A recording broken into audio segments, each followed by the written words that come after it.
BJP का mission 360 अब की बार 360 पार। नमस्कार, आप देख रहे हैं डिजिटल दंगल। आपके साथ मैं हूं प्राची पाराशर। इन दिनों भारतीय राजनीति में एक सियासी भूचाल देखने को मिल रहा है।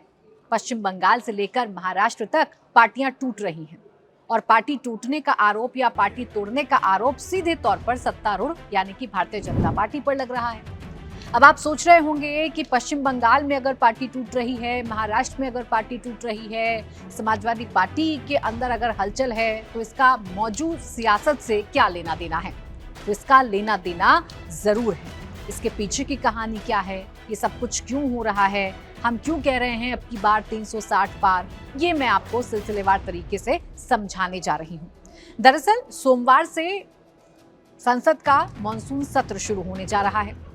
इससे पहले अप्रैल 2026 में जो काम भारतीय जनता पार्टी की सरकार या बीजेपी की सरकार नहीं कर पाई थी, उस काम को पूरा करने की तैयारी की जा रही है।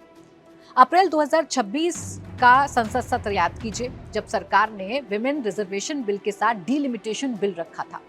डीलिमिटेशन बिल में ये प्रावधान था कि पहले डीलिमिटेशन होगा, सीटों में इजाफा होगा और उसके बाद तुरंत प्रभाव से विमेन रिजर्वेशन बिल लागू हो जाएगा, यानी कि 33% आरक्षण महिलाओं को मिल जाएगा। लेकिन चूंकि ये डीलिमिटेशन बिल था, इसलिए संविधान में संशोधन करना था और संविधान में संशोधन करने के लिए आपको 2/3 बहुमत की जरूरत होती है।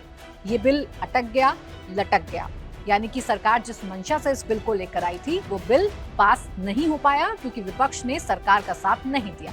विपक्ष के अपने तर्क हैं। विपक्ष ने कहा कि महिला आरक्षण को अगर लागू करना है तो आज ही लागू करिए, डीलिमिटेशन वाली बात क्यों कर रहे हैं? और अगर डीलिमिटेशन करना है तो जनगणना के बाद डीलिमिटेशन कीजिए, अभी डीलिमिटेशन की बात क्यों कर रहे हैं? सरकार की मंशा साफ नहीं है।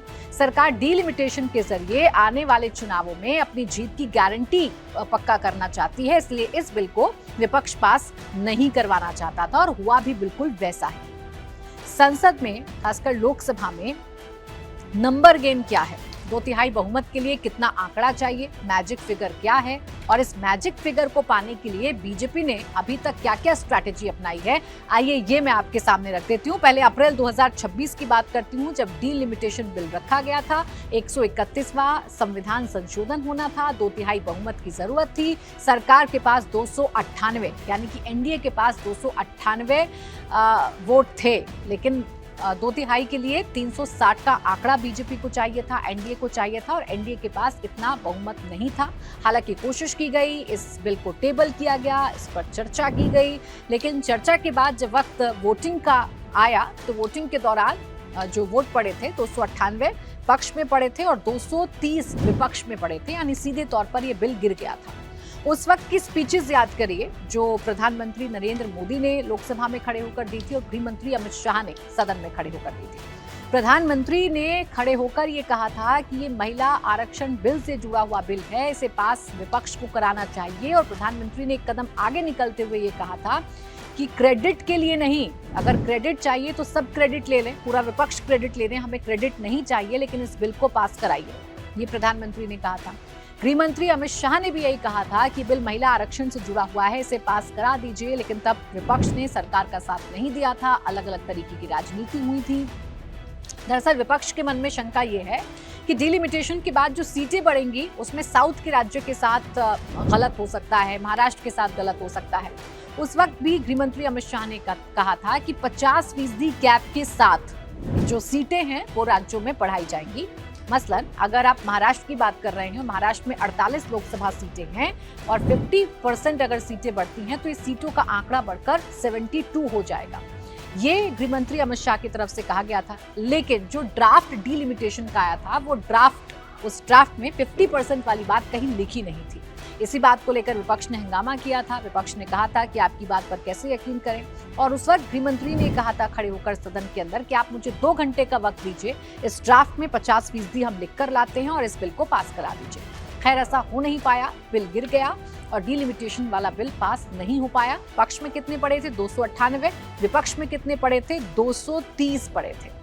अब जानकारी ये मिल रही है कि सरकार एक बार फिर से डीलिमिटेशन बिल को लेकर आएगी। सोमवार से मॉनसून सत्र शुरू होने जा रहा है। सरकार एक बार फिर से कोशिश करेगी कि इस बिल को सदन में पास करवाया जाए, लोकसभा में पास करवाया जाए। लेकिन इस बार सरकार पूरी तैयारी के साथ डिलिमिटेशन बिल लेकर आ रही है। सरकार की कोशिश ये है कि इस बार अगर इस बिल को टेबल किया जाता है, इस पर चर्चा की जाती है, तो इस बिल को पास करा लिया जाए ताकि महिला आरक्षण बिल भी लागू हो जाए। अब आप ये कहेंगे कि जब सरकार के पास यानी एनडीए के पास 298 वोट ही हैं और 360 अगर चाहिए तो ये कैसे हो पाएगा? तो इसकी तैयारी भी सत्ता पक्ष ने कर ली है और इसकी तैयारी अब रिलेट करिए। पश्चिम बंगाल में जिस तरीके से टीएमसी के सांसद बागी हुए, 20 सांसदों ने टीएमसी का साथ छोड़ा, एनसीपीआई में उन्होंने अपने आप को मिला लिया और एनसीपीआई एनडीए का घटक दल है। इसके साथ ही साथ महाराष्ट्र में उद्धव गुट के अगर 6 सांसद बागी होते हैं, एनडीए के साथ ही हो जाते हैं, तो ये कैलकुलेशन है, यही कैलकुलेशन चल रहा था ताकि 360 का आंकड़ा जैसे तैसे पार किया जा सके।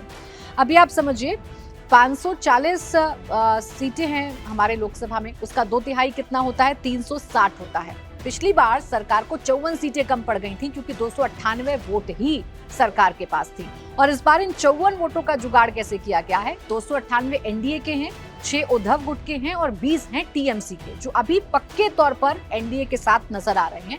अगर इन सबको आप प्लस कर देंगे तो ये आंकड़ा हो जाएगा 324 का।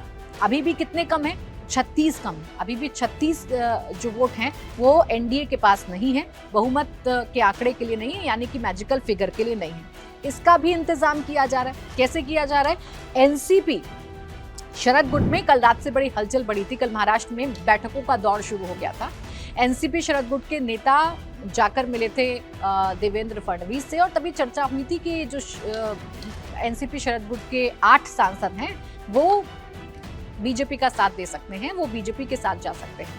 हालांकि सियासत में जो करते हैं वो कहते नहीं हैं और जो कहते हैं वो करते नहीं हैं। ऐसा ही इस वक्त महाराष्ट्र की सियासत में हो रहा है क्योंकि सुप्रिया सुले ने कहा कि ऐसा कुछ भी नहीं है कि हम भारतीय जनता पार्टी के साथ जा रहे हैं। हम फ्रंट डोर से गए थे, फ्रंट डोर से ही वापस आए हैं। हम बाकी सियासत के बारे में चर्चा करने गए थे, प्रदेश के बारे में चर्चा करने गए थे, लेकिन अटकलें यही हैं कि एनसीपी शरद गुट के 8 सांसद हैं और एनसीपी शरद गुट ने यानी कि शरद पवार ने ये तय कर लिया है कि डिलिमिटेशन का बिल अगर सरकार लेकर आती है तो ये 8 सांसद एनडीए के पक्ष में वोट करेंगे।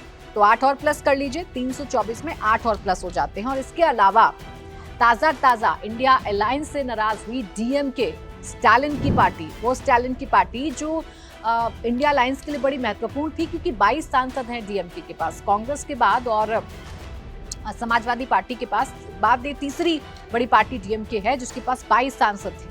अब वो डीएमके नाराज है। नाराजगी की वजह यह है कि तमिलनाडु में जिस तरीके के रिजल्ट आए, कांग्रेस ने अपने नेचुरल एलाई पार्टनर यानी कि डीएमके का साथ छोड़कर एक्टर विजय के साथ सरकार बना ली थी और उस वक्त तल्खी बढ़ गई थी दोनों के बीच में ही। और इन्हीं तल्खियों का फायदा बीजेपी ने उठाया। डीएमके से बातचीत हुई है, स्टालिन को ये बताया गया, ये समझाया गया है कि डिलिमिटेशन अगर होगा तो साउथ के राज्यों के साथ, खासकर तमिलनाडु के साथ कोई भेदभाव नहीं किया जाएगा। तो माना ये जा रहा है कि डीएमके भी एनसीपी शरद गुट के साथ मिलकर एनडीए का साथ दे सकती है। तो ये आंकड़ा हो जाएगा 354 का। अब आप कहेंगे अभी भी 6 वोट कम है क्योंकि 360 चाहिए।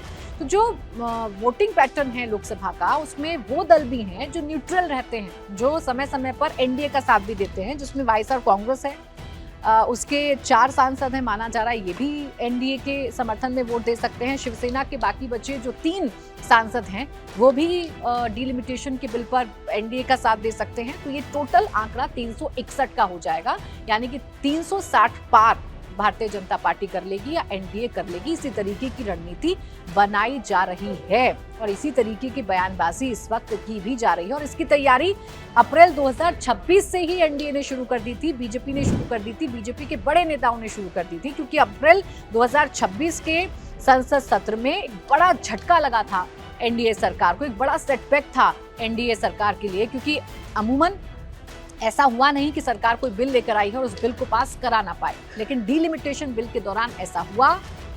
एनडीए की रणनीति को झटका लगा और इस झटके से सबक लेते हुए एनडीए ने अपनी तैयारी शुरू कर दी, बीजेपी ने अपनी तैयारी शुरू कर दी। पश्चिम बंगाल में जो हुआ इसी का हिस्सा था, महाराष्ट्र में जो हुआ इसी का हिस्सा था। और अब मंडे को जब मॉनसून सत्र शुरू होगा और जब सरकार डिलिमिटेशन बिल टेबल करेगी लोकसभा के फ्लोर पर, तो माना जा रहा है कि इस बार सरकार इस बिल को पास कराने में कामयाब हो जाएगी। कांग्रेस और समाजवादी पार्टी 2 ऐसी पार्टियां हैं जो डिलिमिटेशन के बिल्कुल खिलाफ हैं, जो सरकार के साथ जाना नहीं चाहती हैं। तो क्या कांग्रेस और समाजवादी पार्टी अलग थलग पड़ जाएगी और क्या डिलिमिटेशन के बहाने ही इंडिया अलायंस की एकता या इंडिया अलायंस कितना एक दूसरे के साथ है, इसकी पोल एक बार फिर से खुल जाएगी। इसी के साथ डिजिटल दंगल में बस इतना ही।